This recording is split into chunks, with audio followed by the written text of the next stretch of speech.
저희 엄마는 돼지불백을 굽는 손으로 저를 키운 분이에요. 처음 장사 시작하셨을 땐 반찬 하나 없던 허름한 밥집이었죠. 그래도 엄마 손맛 덕에 하나둘 손님이 늘더니 이제는 점심시간엔 줄 서서 먹는 집이 됐어요. 사람들이 사장님 고기 비린내 하나도 안 나요. 어떻게 하세요? 하고 물으면 엄마는 늘 웃으며 말했죠. 정성이지요. 딸 키우는 손인데 함부로 고기 못 만져요. 그렇게 자랑스럽던 우리 엄마를 누군가는 그 자리에서 코를 찡긋하며 말했습니다. 사돈 좀 씻고 다니세요. 아이고 창피해라. 그 말이요. 딱 제 가슴을 찔렀습니다. 제가 숨이 막혀 말을 잇지 못할 때 엄마는 조용히 고개를 숙이셨어요. 그 말 듣고도 아무 말 안 하고 고무장갑을 다시 끼셨어요. 그 장면이 아직도 잊히질 않아요. 그날부터였던 것 같아요.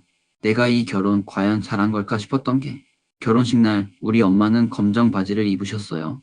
고무줄 바지였고 기름 냄새가 조금 났죠. 드레스를 입은 시어머니는 옆에서 코끝을 찡그리며 귓속말로 제게 물었어요. 너희 엄마는 왜 한복도 안 입니? 설마 돈이 없어서? 그 말에 제가 뭐라고 대답해야 했을까요? 맞다고 해야 했을까요?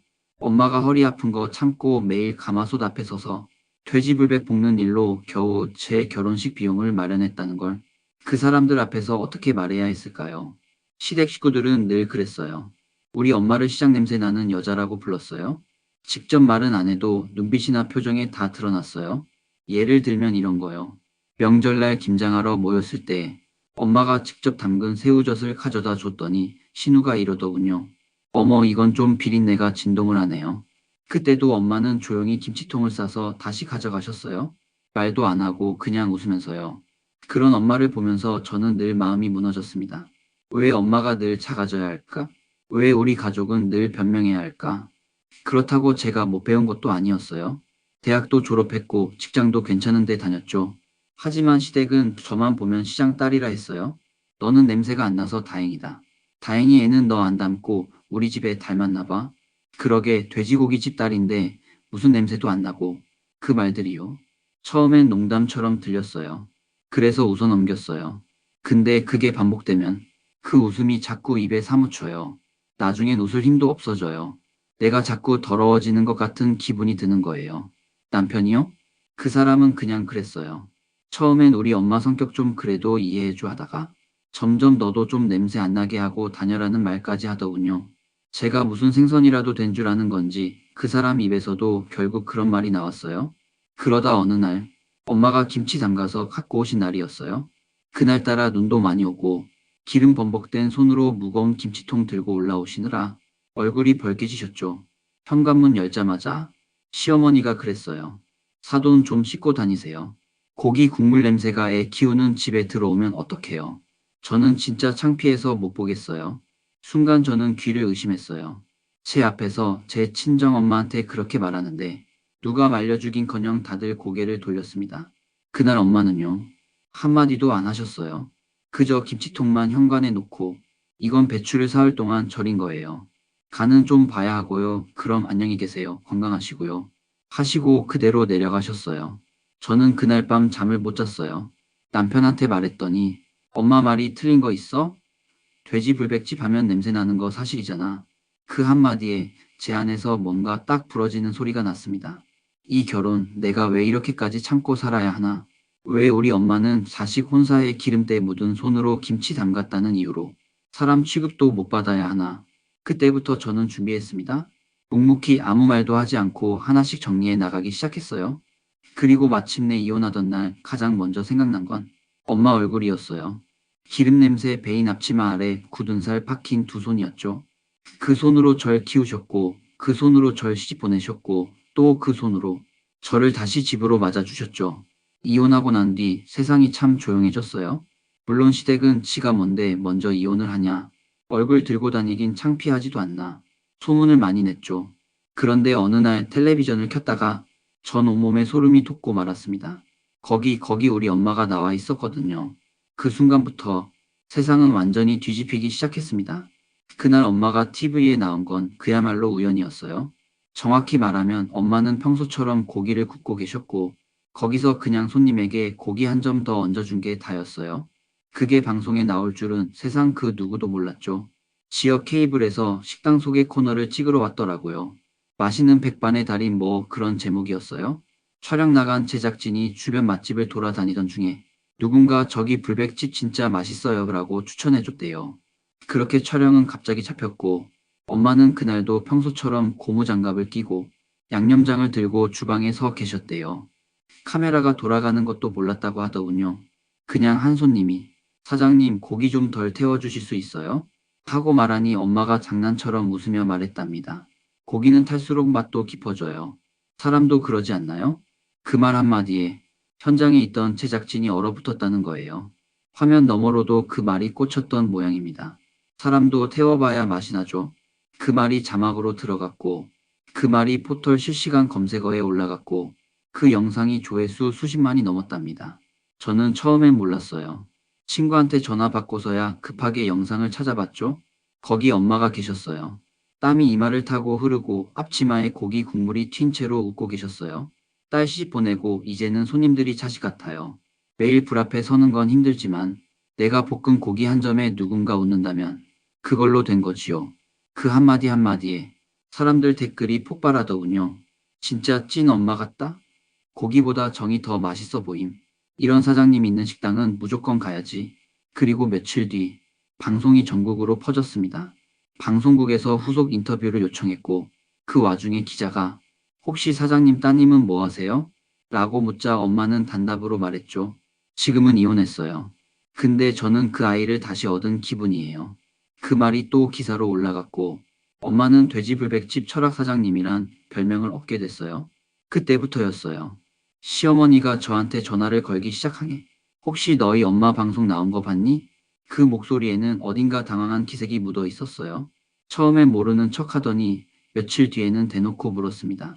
그 돼지불백집 원래 너희 친정집이었니? 저는 대답 안 했어요. 사실 뻔히 아는 사람이 물을 때는 굳이 설명하고 싶지도 않잖아요. 그랬더니 그제야 이런 말이 나오더군요. 그땐 내가 좀 말을 심하게 했던 것 같아. 그땐 몰랐거든. 사람이 그렇게 따뜻한 줄은. 그 말에 웃음이 났어요. 몰랐다고요? 아니요, 모르려고 했던 거죠. 엄마는 늘 그 자리에 있었어요. 비닐 앞치마를 두르고 땀을 흘리며 고기를 볶던 그 모습 그대로. 달라진 건 아무것도 없었어요. 다만 이제 와서 사람들이 그걸 보기 시작했을 뿐이죠.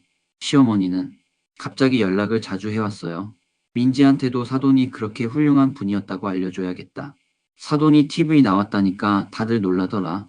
그 말들이 다 들리긴 했지만 이제는 그 어떤 말에도 흔들리지 않았어요.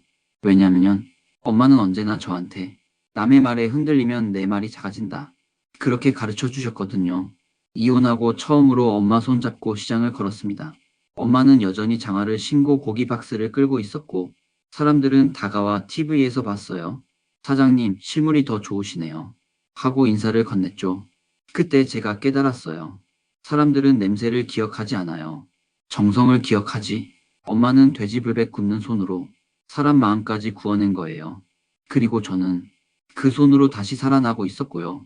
사람들이 보는 시선이 바뀌고 엄마가 하나의 브랜드가 되어가고 그 사이 시댁 사람들이 어떻게 변해가는지 지금부터 들려드리게요. 엄마가 방송에 나가고 나서 그냥 불백집 아주머니였던 분이 이젠 소문난 맛집의 사장님이 돼버렸어요.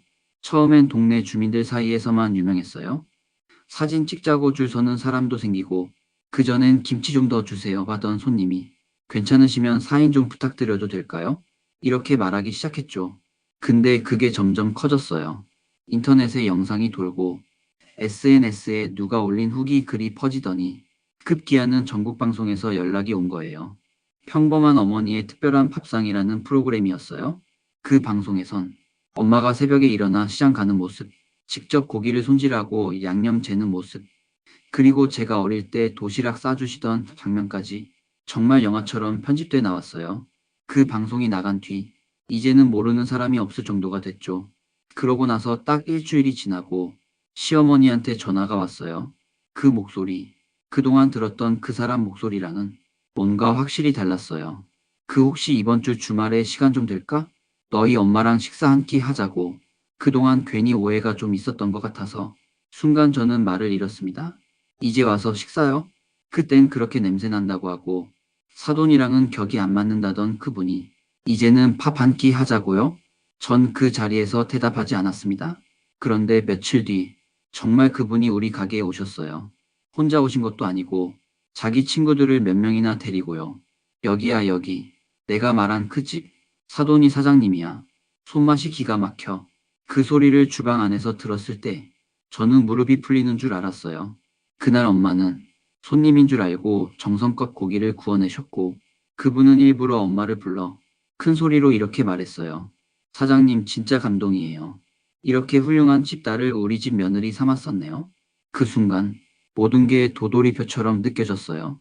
이제야 칭찬하시는 건가요? 그땐 그렇게 창피해하더니 지금은 친구들 앞에서 자랑거리로 삼으시네요. 저는 그날 밤 엄마에게 조심스럽게 물었어요. 엄마, 오늘 그 사람들 불편하지 않았어? 엄마는 고개를 끄덕이셨지만 이내 잔잔하게 웃으며 말씀하셨어요. 불편하지. 근데 말이야. 그 사람들도 이제서야 배운 거 아닐까? 뭘 배워? 사람을 겉모습만 보고 판단하면 그게 얼마나 부끄러운 일인지 말이야. 그 한마디에 그동안 울고 싶었던 게 한꺼번에 올라왔어요. 엄마는 그저 자기 방식으로 조용히 이긴 거였어요. 누구를 비난하지도 공격하지도 않고 그저 자기 자리를 지키면서 그 사람들한테 부끄러움을 느끼게 한 거였죠. 며칠 뒤 시어머니가 직접 저희 집으로 찾아왔어요. 민지 얼굴 좀 보겠다고 하시면서요. 평소처럼 반찬 몇 가지 싸서 오셨는데 이상하게도 그 손엔 우리 엄마 가게 포장 봉투도 들려 있었어요. 그 속엔 돼지불백 한 상자. 그걸 조용히 제게 건네면서 그러더군요. 요즘 그 집 불백 없인 밥이 안 넘어가. 그 사돈 참 대단하셔. 그땐 내가 참 속이 좁았지. 그 말에 저는 웃지 않았습니다. 그냥 고개만 끄덕였어요. 그 순간 저는 깨달았어요. 엄마는 누가 뭐라 하든 늘 자기 자리를 지키는 사람이라는 걸요. 그리고 그 단단함이 결국 모든 걸 바꾼다는 걸요. 이 이야기는 여기서 끝일지도 몰라요. 하지만 제겐 분명 시작이에요. 엄마와 저 우리 가족의 이름을 다시는 남의 입에 휘둘리게 두지 않겠다는 시작. 그리고 이 이야기를 듣고 있는 당신께 묻고 싶어요. 혹시 당신의 삶에도 그렇게 조용히 강한 누군가가 있지 않나요? 그 사람이 혹시 당신이 너무 익숙해서 고마움을 미뤄둔 바로 그 사람은 아닌가요? 댓글로 남겨주세요. 당신이 사랑하는 그 사람의 이야기를요. 누군가에겐 그 댓글 한 줄이 커다란 위로가 될지도 모릅니다. 그리고 구독과 좋아요, 알림 설정까지 꼭 부탁드릴게요. 감사합니다.